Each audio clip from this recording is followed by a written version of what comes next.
കേരളത്തിലെ എന്ത് പ്രകൃതി ദുരന്തം ഇപ്പോൾ സംഭവിച്ചാലും നമ്മൾ നേരെ ചെല്ലുന്നത് മുല്ലപ്പെരിയാറിലേക്കാണ്. ജനങ്ങളുടെ ആശങ്ക മുല്ലപ്പെരിയാറിലേക്കാണ്. മുല്ലപ്പെരിയാർ ഇന്ന് പൊട്ടുമോ, നാളെ പൊട്ടുമോ, മറ്റന്നാൾ പൊട്ടുമോ എന്നാണ് ജനങ്ങൾ ആലോചിച്ചുകൊണ്ടിരിക്കുന്നത്. അവർ വല്ലാതെ ഭീതിയിലാണുള്ളത്.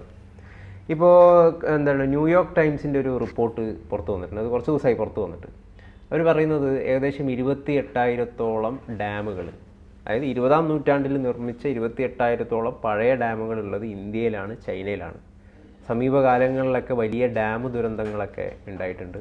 അപ്പോൾ അതിൻ്റെയൊക്കെ പശ്ചാത്തലത്തിൽ തയ്യാറാക്കിയ ഒരു റിപ്പോർട്ടാണത്. അതുപോലെ തന്നെ ഇപ്പം കോൺഗ്രസിൻ്റെ എംപിമാരുടെ ഭാഗത്തു നിന്നൊക്കെ മുല്ലപ്പെരിയാർ ഡീകമ്മീഷൻ ചെയ്യണം എന്നുള്ള കാര്യങ്ങളൊക്കെ ഇങ്ങനെ പുറത്തു വരുന്നുണ്ട്.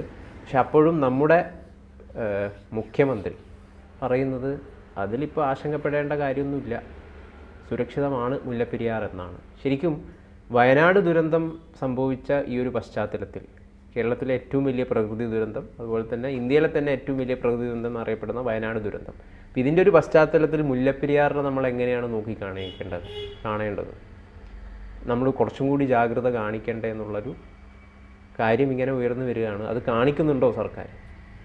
അല്ല, ജാഗ്രതയുടെ പ്രശ്നമല്ല അത് ജീവൻ്റെ പ്രശ്നമാണ്. കാരണം ഇവിടെയും ജാഗ്രതയൊക്കെ പറഞ്ഞിരുന്നു വയനാട്ടിൽ.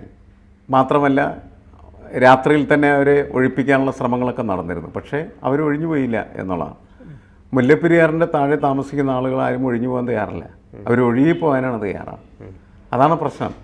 മനുഷ്യൻ ജാഗ്രത പാലിക്കുകയല്ല ചെയ്യേണ്ടത്, ജാഗരൂകമായിട്ടുള്ള പ്രവർത്തനത്തിൽ ഏർപ്പെടുകയാണ് ചെയ്യേണ്ടത്. കാരണം മുല്ലപ്പെരിയാർ പണിതിട്ട് വർഷങ്ങൾ നിരവധിയായി, 138 വർഷം ആയി എന്നാണ് എനിക്ക് തോന്നുന്നത്.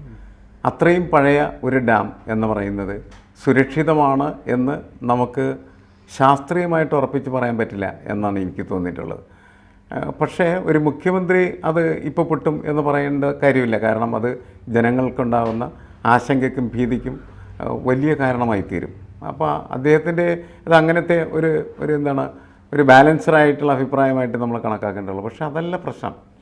ജനങ്ങളുടെ ജീവിതം, പ്രത്യേകിച്ച് കേരളത്തിൻ്റെ 5 ജില്ലകൾ തകർന്ന് തരിപ്പണമാകാൻ സാധ്യതയുണ്ട് എന്ന് ശാസ്ത്രജ്ഞന്മാർ, പരിസ്ഥിതി പ്രവർത്തകർ ഒക്കെ വളരെ ശക്തമായിട്ട് പറഞ്ഞുകൊണ്ടിരിക്കുന്ന ഒരു വിഷയമാണത്. പക്ഷേ പൊട്ടാത്തിടത്തോളം കാലം അതിനൊരു പ്രശ്നമില്ല. പക്ഷേ അത് പൊട്ടിയാൽ ചെറിയ ദുരന്തമല്ലാത്തതിൻ്റെ പേരിൽ നമ്മൾ എന്താണ് ചെയ്യേണ്ടത്? അത് പൊട്ടാതെ ഇരിക്കണം. അത് പൊട്ടാതിരിക്കണം, അത് പൊളിച്ചു മാറ്റണം. അതാണ് പ്രധാനപ്പെട്ട കാര്യം. 138 വർഷം പഴക്കമായ ഡാം, 50 ലോകത്തിൻ്റെ സ്റ്റാൻഡേർഡ് എന്താണ്? 50 വർഷം പൂർത്തിയായ ഡാം ഡീകമ്മീഷൻ ചെയ്യണമെന്നുള്ളതാണ്. നമ്മളത് ചെയ്യുന്നില്ല. അതിൽ മാത്രമല്ല, പല കാര്യങ്ങളിലും അങ്ങനെയാണ് നമ്മൾ സാധാരണ രീതിയിൽ പോകുന്നത്. കാരണം അതൊന്ന് പൊട്ടിക്കഴിയുമ്പോഴേ പഠിക്കുള്ളൂ. ഒന്നത്. 2, നമ്മളുടെ രാജ്യം എന്ന് പറഞ്ഞാൽ ഇങ്ങനെ അവികസിതമായ സ്വഭാവത്തിൽ മുന്നോട്ട് പോയിക്കൊണ്ടിരിക്കുന്ന രാജ്യമാണ്. നമ്മൾ വികസിച്ചുകൊണ്ടിരിക്കുകയാണ് ചെയ്യുന്നത്. അപ്പോൾ നമുക്ക് സാമ്പത്തികമായിട്ട് പലതരം പരാധീനതകളുണ്ടാകും. ഒരു ഡാം നിർമ്മിക്കുന്നതിന് കോടിക്കണക്കിന് രൂപ വേണ്ടിവരും. ഇത് ഒരു പ്രശ്നമാണ്. അതിനിടയിലാണ് അത് 2 സംസ്ഥാനങ്ങളുടെ തർക്കപ്രദേശമായിട്ട് മാറിത്തേക്കും. തമിഴ്നാടിന് വെള്ളം കിട്ടണം, നമുക്ക് സുരക്ഷ വേണം. അപ്പോൾ നമ്മൾ ആവശ്യപ്പെടുന്ന വളരെ ബാലൻസ്ഡായിട്ടുള്ള ഒരു അഭിപ്രായം എന്ന് പറയുന്നത് തമിഴ്നാടിന് വെള്ളം കിട്ടുന്നതിനും നമുക്ക് സുരക്ഷ കിട്ടുന്നതിനും ആവശ്യമായ സംവിധാനം ചെയ്യുക എന്നുള്ളതാണ്. അത് ചെയ്യുന്നതിന് എന്താണ് ശാസ്ത്രീയമായിട്ട് ഇടപെടൽ വേണ്ടി വരുന്നത്? ഇതിലേക്ക് നമ്മുടെ സുപ്രീം കോടതി എന്താ വരാത്ത? ഇവിടെ മരടിലൊരു ഫ്ലാറ്റ് ഒരു കായലോരത്ത് പണിതെന്നൊക്കെ പറഞ്ഞ് ഇടിച്ചു പൊളിക്കാനായിട്ടാണ് അന്നത്തെ സുപ്രീം കോടതി ജസ്റ്റിസ് ആയിട്ടുള്ള അരുൺ മിശ്ര എത്ര കഠിനമായിട്ടുള്ള തീരുമാനമെടുത്ത്. അതവിടെ അങ്ങനെ നിലനിന്ന് വെച്ചാൽ വലിയ പ്രത്യേകിച്ച് കുഴപ്പങ്ങളൊന്നും വരാനില്ല. വലിയൊരു പെനാൽറ്റി അടച്ച്, ആ പെനാൽറ്റി എന്ന് പറയുന്നത് നമ്മളുടെ സമൂഹത്തിൻ്റെ പലതരം വികസന പ്രവർത്തനങ്ങൾക്കോ അല്ലെങ്കിൽ പൊല്യൂഷൻ നിയന്ത്രണത്തിനോ ഒക്കെ ഉപയോഗിക്കാവുന്നതായിരുന്നു. അതിന് പകരമായിട്ടത് ഇടിച്ചു പൊളിച്ച് വലിയ പൊല്യൂഷന് കാരണമാക്കി മാറ്റി തീർക്കുകയാണ് ചെയ്തത്. അതിൽ വലിയ വാശിയും കടുംപിടുത്തമൊക്കെ ഉണ്ടായി. പക്ഷേ 5 ജില്ലകൾ തകരാൻ സാധ്യതയുള്ള, 10,000-കണക്കിന് മനുഷ്യർ മരിക്കാൻ സാധ്യതയുള്ള ഒരു ഡാമിൻ്റെ വിഷയം വരുന്ന സമയത്ത് സുപ്രീം കോടതി ജഡ്ജിമാർക്ക് എന്താണ് ഒരു വിവേകമില്ലാത്തതെന്ന് ഞാൻ ചോദിക്കുന്നത്. അവർ വിവേകപൂർവ്വമായിട്ടുള്ള ഇടപെടൽ നടത്തിയാൽ മാത്രമാണ് ഈ വിഷയത്തിൽ ഒരു പ്രശ്നപരിഹാരം ഉണ്ടാവുള്ളൂ. കാരണം നമ്മളുടെ രാജ്യത്തെ അവസാന വാക്ക് എന്ന് പറയുന്നത് സുപ്രീം കോടതിയിലാണ്. എന്താണ് അവർക്കങ്ങനെ ഈ കാര്യത്തിൽ ഒരു അവസാന വാക്ക് കൽപ്പിക്കാനായിട്ട് പറ്റാത്തതെന്നാണ് ഞാൻ ചോദിക്കുന്നത്. എനിക്കറിയില്ല എന്താണ്. അല്ല, നമ്മുടെ ഈ ഒരു ഡാമിൻ്റെ വിഷയം ഒരുപാട് നാളായിട്ട് ഉയർന്നു വരുന്നുണ്ട്. യഥാർത്ഥത്തിൽ ജനങ്ങളുടെ ഭാഗത്തു നിന്നാണ് ശരിക്കും പറഞ്ഞ ഒരു പ്രക്ഷോഭം ഉയരേണ്ടതെന്ന് തോന്നുന്നു. അല്ല, ജനങ്ങൾ വലിയ പ്രക്ഷോഭം വന്ന് നടത്തിയിരുന്നു. ജനങ്ങൾ ഇവിടെ പ്രക്ഷോഭം നടത്തുന്ന സമയത്ത് അവിടുത്തെ ജനങ്ങൾ അവിടെയും പ്രക്ഷോഭം നടത്തും. അങ്ങനെ രണ്ട് സംസ്ഥാനങ്ങൾ ജനങ്ങൾ തമ്മിലുള്ള സംഘർഷമായിട്ട് മാറിത്തീരും. മലയാളിയെ കണ്ട് തമിഴിനെ ഓടിച്ചിട്ടടിക്കുന്ന സ്ഥിതി വരുന്ന ഒരു സാഹചര്യം അന്നുണ്ടായിരുന്നു. മലയാളികൾക്ക് തമിഴ്നാട്ടിൽ താമസിക്കാനായിട്ട് വലിയ ബുദ്ധിമുട്ടുകൾ ഉണ്ടാക്കിയ ഒരു സംഭവമായിരുന്നു നമ്മളിവിടെ വലിയ പ്രക്ഷോഭം നടത്തിയ സമയത്ത്. അതുകൊണ്ട് അതതിൻ്റെ ശരിയായ വഴിയല്ല എന്ന് തെളിയിക്കപ്പെട്ടതാണ്. അതിൻ്റെ അകത്ത് വീണ്ടും കേരളത്തില് വലിയ വലിയ പ്രകൃതി ദുരന്തങ്ങൾ സംഭവിക്കുന്ന ഒരു സാഹചര്യത്തിൽ ജനങ്ങൾക്ക് ഭീതിയുണ്ട് ഇവിടെ താമസിക്കാൻ എന്ന് അറിയിച്ചുകൊണ്ട് അവർക്ക് പ്രക്ഷോഭം നടത്താവുന്നതാണ്. അല്ല, അതിൻ്റെ റിസൾട്ടാണ് ഞാൻ പറഞ്ഞത്. കേരളത്തിൽ നമ്മൾ പ്രക്ഷോഭം നടത്തുമ്പോൾ തമിഴ്നാട്ടുകാർ കരുതുന്നത് എന്താണെന്ന് വെച്ചാൽ തമിഴ്നാട്ടുകാർക്കെതിരായിട്ടുള്ള പ്രക്ഷോഭമാണെന്ന് കരുതുകയും അത് അവിടുത്തെ രാഷ്ട്രീയ പാർട്ടികൾ മുതലെടുക്കുകയും അങ്ങനെ വരുന്ന സമയത്ത് അത് തമിഴിനും മലയാളിയും തമ്മിലുള്ള യുദ്ധമായിട്ട് മാറ്റുകയാണ് ചെയ്യുന്നത്. അതുകൊണ്ടാണ് ഇവിടെ ഒരു പ്രക്ഷോഭം ആ രീതിയിൽ കത്തുപിടിപ്പിക്കാനായിട്ട് ആരും ശ്രമിക്കാത്ത. കാരണം നമ്മൾ മറ്റ് പല സംസ്ഥാനങ്ങളിലും ഒരുപാട് കുടിയേറി താമസിക്കുന്നവരാണ്, മൈഗ്രേറ്റഡ് പീപ്പിളാണ്. നമ്മൾ ലോകത്തിൻ്റെ എവിടെ ചെന്നാലും നമുക്ക് മലയാളികളെ കാണാനായിട്ട് കഴിയുന്നത് നമ്മളുടെ അത്തരത്തിലുള്ളൊരു സ്വഭാവ സവിശേഷമുണ്ടാണ്. അതുകൊണ്ട് നമുക്ക് രണ്ട് സംസ്ഥാനങ്ങൾ തമ്മിലുള്ള സംഘർഷത്തിൻ്റെ ഭാഗമായി ജീവിക്കാനായിട്ട് താല്പര്യമില്ലാത്തവരാണ്. ഇതാണ് ബേസിക്കായിട്ടുള്ള ഒരു പ്രോബ്ലം. പക്ഷേ പിന്നെ എന്താ ഇതിന് പരിഹാരം? പിന്നെയുള്ള പരിഹാരം എന്ന് പറയുന്നത് മുകളിൽ രാഷ്ട്രീയ നേതൃത്വത്തിൽ അധികാരത്തിലിരിക്കുന്നവരെ ആ കാര്യത്തിൽ ഇടപെടുക എന്നുള്ളതാണ്. എന്ന് വെച്ചാൽ കേന്ദ്ര ഗവൺമെൻറ് ഈ കാര്യത്തിൽ ഇടപെടണം. ഇങ്ങനെ ഈ കേരളം എന്ന് പറഞ്ഞാൽ ഇന്ത്യയുടെ ഒരു പാർട്ടാണ്.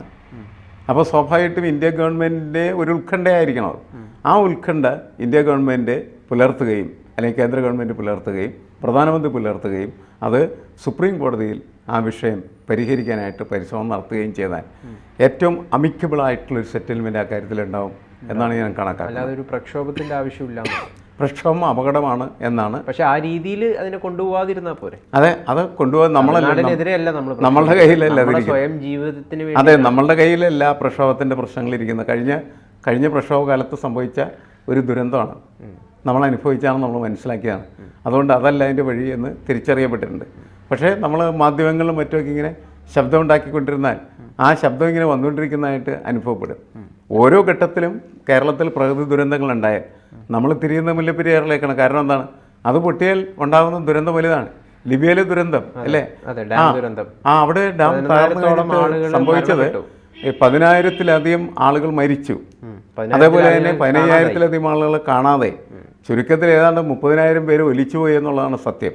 അതിവിടെയും സംഭവിക്കാമല്ലോ, അതിലും കൂടുതൽ ആകാം. കാരണം നമ്മളുടെ ലോകത്തിൽ പലയിടത്തും വലിയ വലിയ ഡാം ദുരന്തങ്ങൾ ഉണ്ടാവുന്നു. കേരളത്തിന് ഇതുവരെ അങ്ങനെ ഒരു ചരിത്രം ഇല്ല എന്നുള്ളതാണ്. അത് മുല്ലപ്പെരിയാറിലൂടെ ഒരിക്കലും സംഭവിക്കാതിരിക്കട്ടെ എന്ന് മാത്രമാണ് നമ്മൾക്ക് അങ്ങനെ നമുക്ക് കരുതാൻ കഴിയുള്ളൂ. മുഖ്യമന്ത്രി പറയുമ്പോഴും അത് മുഖ്യമന്ത്രിയെ സംബന്ധിച്ചിടത്തോളം അദ്ദേഹത്തിൻ്റെ മനസ്സിലുള്ള പ്രശ്നം ഇത് തന്നെയാണ് എന്നാണ് ഞാൻ കണക്കാക്കുന്നത്. എനിക്ക് തോന്നുന്നു. പക്ഷേ അദ്ദേഹം നമ്മളതിന് വേണ്ട മുൻകരുതലുകൾ എടുക്കുന്നുണ്ട്, കാര്യങ്ങൾ ചെയ്യുന്നുണ്ട് എന്ന് പറയുന്നതിന് പകരം അദ്ദേഹം വളരെ ലാഘവത്തോടു കൂടി ഇന്നത്തെ ഒരു സാഹചര്യത്തിൽ ജനങ്ങളെങ്ങനെ ചിന്തിക്കുന്നു, ഈ ഒരു പ്രകൃതി ദുരന്തം സംഭവിച്ചതിൻ്റെ ഒരു പശ്ചാത്തലത്തിൽ വീണ്ടും ഇതുപോലെ വലിയൊരു ഡാം ദുരന്തമൊക്കെ സംഭവിക്കുമോ എന്നൊക്കെ ഉള്ളൊരു ആശങ്ക ജനങ്ങൾക്ക് ഉള്ളൊരു സാഹചര്യമാണ്. അപ്പം പ്രതികരിക്കേണ്ടത് അങ്ങനെ തന്നെയായിരുന്നോ? അല്ല, പ്രതികരിക്കേണ്ടത് അദ്ദേഹം, എനിക്ക് തോന്നുന്നത് സുപ്രീം കോടതിയിലും അതേപോലെ തന്നെ കേന്ദ്ര ഗവൺമെൻറ് അടുത്ത് ഈ കാര്യങ്ങൾ പറഞ്ഞ് ബോധ്യപ്പെടുത്തിയതിന് പരിഹാരം കാണാൻ ശ്രമിക്കേണ്ടത്. പ്രസ്താവനകൾ പരിഹാരമല്ല. ഭരണാധികാരികൾ ശ്രദ്ധിക്കേണ്ട ഒരു കാര്യം അതാണ്. അവർ പ്രസ്താവന നടത്തണ്ട. ഇപ്പൊ കോൺഗ്രസ് എംപിമാര് എന്താണ് ഡീകമ്മീഷൻ ചെയ്യണം എന്ന് പറഞ്ഞുകൊണ്ടാണ്. അല്ല, ഡീകമ്മീഷൻ ചെയ്യണം പാർലമെന്റിൽ ഉയർത്തിയ ഒരു മെസ്സേജാണ് ഇത്. ഡീകമ്മീഷൻ ചെയ്യണമെന്ന് എല്ലാവർക്കും അറിയാവുന്ന കാര്യമാണ്. 50 വർഷത്തിലധികമായി കഴിഞ്ഞാൽ ഡീകമ്മീഷൻ ചെയ്യേണ്ടതാണ്. അത് ചെയ്തിട്ടില്ല. അത് ചെയ്യാതെ ഇപ്പോഴും ഇത് നിലനിർത്തി ഇവിടെ നിന്ന് വെള്ളം തമിഴ്നാട്ടിലേക്ക് നൽകിക്കൊണ്ടിരിക്കുന്ന പ്രക്രിയക്ക് മാത്രം പ്രാമുഖ്യം കൊടുക്കുക. രണ്ടാമത്, മുൻകാലത്ത് നമ്മളുടെ സർക്കാർ ഉണ്ടാക്കിയിരിക്കുന്നതായിട്ടുള്ള ഉടമ്പടിയുടെ അടിസ്ഥാനത്തിൽ മുല്ലപ്പെരിയാർ ഡാമിൻ്റെ തന്നെ അധികാരം തമിഴ്നാടിനായിരിക്കുകയാണ് ചെയ്യുന്നത്. നമുക്ക് കാര്യമായിട്ടൊന്നും ചെയ്യാനില്ല, വെറുതെ നോക്കി നിൽക്കുക എന്ന് മാത്രമേ ഉള്ളൂ. ഇങ്ങനെയൊക്കെ സംഭവിച്ച വൈകല്യങ്ങൾ, അതൊക്കെ വൈകല്യങ്ങൾ. ആ വൈകല്യങ്ങൾ പരിഹരിക്കുന്നതിന് ശക്തമായിട്ടുള്ള ഇടപെടൽ ഭരണ നേതൃത്വത്തിൻ്റെ ഭാഗത്തുനിന്ന് ഉണ്ടാകേണ്ടതാണ്. മുഖ്യമന്ത്രി അക്കാര്യത്തിൽ മുൻകൈ എടുക്കുകയും ഇതിന് പരിഹാരം കാണാനായിട്ട് പരിശ്രമിക്കുകയും ചെയ്യേണ്ടതാണ്. ഈ പ്രക്ഷോഭം ഉണ്ടാക്കിയ രണ്ട് സംസ്ഥാനങ്ങളിലെ ജനങ്ങൾ തമ്മിലുള്ള ഒരു സംഘർഷമായിട്ട് അതൊരിക്കലും രീതിയിൽ പോകാൻ പാടില്ല. ഇവിടുത്തെ ജനങ്ങളുടെ ആശങ്ക അറിയിച്ചുകൊണ്ടുള്ള ഒരു പ്രക്ഷോഭം. അല്ല, പ്രക്ഷോഭത്തിന് എപ്പോഴും സംഭവിക്കില്ല. അത് നമ്മൾ പറഞ്ഞിട്ട് കാര്യമില്ല. നിങ്ങൾ തമിഴ്നാടിനെതിരല്ല എന്ന് അന്നും പറഞ്ഞിരുന്നതാണ്. നിങ്ങൾക്ക് ഞങ്ങൾ വെള്ളം തരാൻ തയ്യാറാണ്, നിങ്ങൾക്ക് വെള്ളം നൽകേണ്ടത് തന്നെയാണെന്നാണ് ഞങ്ങളുടെ ആഗ്രഹം എന്ന് പറഞ്ഞെങ്കിലും നമ്മളിവിടെ പ്രക്ഷോഭം ആരംഭിച്ചു കഴിഞ്ഞപ്പോൾ അവിടെ ഇതൊക്കെ രാഷ്ട്രീയം വലിയ പ്രശ്നമാണല്ലോ ഇതിനകത്ത്. അവിടുത്തെ ചില രാഷ്ട്രീയ പാർട്ടികൾ അത് മുതലെടുക്കാനായിട്ട് ശ്രമിക്കുകയും അങ്ങനെ തമിഴിന് മലയാളിക്കെതിരായിട്ട് തിരിക്കുകയും ചെയ്യുന്നതാണ്. അന്ന് മലയാളി ആക്രമിക്കപ്പെട്ടു പല സ്ഥലത്തും തമിഴ്നാട്ടിൽ. അത് ആവർത്തിക്കപ്പെടാൻ പാടില്ല. അപ്പോൾ പ്രക്ഷോഭം എന്ന് പറയുന്നത് ആരെങ്കിലും നടത്താനായിട്ട് തീരുമാനിക്കുന്നുണ്ടെങ്കിൽ അവരിതുകൂടി പരിഗണിച്ചിട്ടേ ചെയ്യാൻ പാടുള്ളൂ. പക്ഷേ നിശബ്ദരായിരിക്കുന്നത് കൊണ്ട് പ്രശ്നപരിഹാരമാകില്ല. നിശബ്ദതയല്ല നമുക്ക് വേണ്ടത്, വലിയ ശബ്ദത്തിൽ ഇത് ജനങ്ങളുടെ മുന്നിലും അതേപോലെ തന്നെ ഭരണ നേതൃത്വത്തിലും എത്തിക്കുക എന്നുള്ളത്, ഇതിന് പരിഹാരം അടിയന്തരമായിട്ട് കാണുക എന്നുള്ളതാണ്. എന്തായാലും നമ്മുടെ രാഷ്ട്രീയ നേതൃത്വത്തിന്, നേതാക്കന്മാർക്കൊക്കെ ഈ ഒരു ദീർഘവീക്ഷണക്കുറവ് ഉണ്ട് എന്ന് പല രീതിയിൽ നമ്മൾ മുമ്പൊക്കെ തെളിയിച്ചതാണ്. ഇത്തരം ദീർഘവീക്ഷണക്കുറവ് മുല്ലപ്പെരിയാറിനൊന്നും സംഭവിക്കാതിരിക്കട്ടെ എന്ന് മാത്രമേ നമുക്ക് ആഗ്രഹിക്കാൻ സാധിക്കുള്ളൂ. എത്രയും പെട്ടെന്ന് വേണ്ട നടപടികൾ സ്വീകരിക്കുക. അല്ല, ദീർഘവീക്ഷണക്കുറവ് ആണ് പലപ്പോഴും പല പ്രശ്നങ്ങളിലും നമ്മളെ ദുരന്തങ്ങളിലേക്ക് കൊണ്ടുപോകുന്നത്. അത് നമുക്കറിയാം. വയനാട് ദുരന്തം എന്ന് പറയുന്നത് ദീർഘവീക്ഷണമില്ലായ്മ തന്നെയാണ്. നമുക്കറിയാം ഇത് സംഭവിക്കാൻ സാധ്യതയുള്ളത്. പക്ഷേ അതിന് ചെയ്യാവുന്നൊരു മാർഗം എന്ന് പറയുന്നത് എനിക്ക് തോന്നിയിട്ടുള്ളത് മഴക്കാലത്തെങ്കിലും ഇവർ അവിടെ നിന്ന് മാറ്റി പാർപ്പിക്കുക എന്നുള്ളതാണ്. പിന്നെ മാത്രമല്ല, നമുക്ക് ആ മഴ ഒഴുകി വരുന്നത് കണ്ടാൽ 3-4 ദിവസം മുമ്പ് ആ നദിയിലൂടെയുള്ള ഒഴുക്ക് കണ്ടാൽ മനസ്സിലാവും. എത്ര പേരെ മാറ്റി പാർപ്പിക്കും? എത്ര പേരെ? കാരണം അല്ല, അത് ആ സമയത്ത് അവരോട് എവിടെയെങ്കിലും പോയി താമസിക്കാൻ പറയേണ്ടി വരും. പരിസ്ഥിതി ലോല പ്രദേശങ്ങൾ, ഉരുൾപൊട്ടാൻ സാധ്യതയുള്ള പ്രദേശങ്ങളെന്നൊക്കെ ഈ സെസമോളജിസ്റ്റുകളും മറ്റ് ശാസ്ത്രജ്ഞരൊക്കെ കൂടി കണ്ടെത്തുന്നതായിട്ടുള്ള പ്രദേശങ്ങളിൽ ഇത്തരത്തിലുള്ള മുൻകരുതൽ എടുത്താൽ മാത്രമാണ് ഇനി കേരളത്തെ സംബന്ധിച്ചിടത്തോളം ഒരു വയനാട് ദുരന്തം ആവർത്തിക്കാതിരിക്കാനുള്ള സാധ്യതയുള്ളൂ. അതല്ലാണ്ട് അവരോട് നിങ്ങൾ ഇവിടുന്ന് മുഴുവൻ മാറി താമസിക്കുമെന്ന് പറഞ്ഞാൽ അവരാരും പോകുന്നേ അങ്ങനെ കണക്കാക്കുന്നത്. ഈ ഒരു പ്രത്യേക പീരീഡിൽ നിങ്ങൾ ഒന്ന് മാറി നിൽക്കണം. അത് പ്രത്യേകിച്ച് കാലാവസ്ഥയുടെ വലിയ മാറ്റം സംഭവിച്ചുകൊണ്ട് ജൂലൈ ആഗസ്റ്റ് ആദ്യ വാരങ്ങളിലായിരിക്കും കേരളം മഴ ദുരന്തങ്ങൾക്ക് പാത്രമാകാൻ സാധ്യതയുള്ളത്. അപ്പോൾ ആ സമയത്താണ് ഈ പ്രിക്കോഷൻസ് എടുക്കേണ്ടത്, മാറുക എന്നുള്ളത് അവർക്ക് നിർദ്ദേശം നൽകുകയും ചെയ്യേണ്ടത്. മുല്ലപ്പെരിയാറിൻ്റെ തൊട്ട് നാടി താമസിക്കുന്ന മനുഷ്യരൊക്കെ ഉണ്ട്.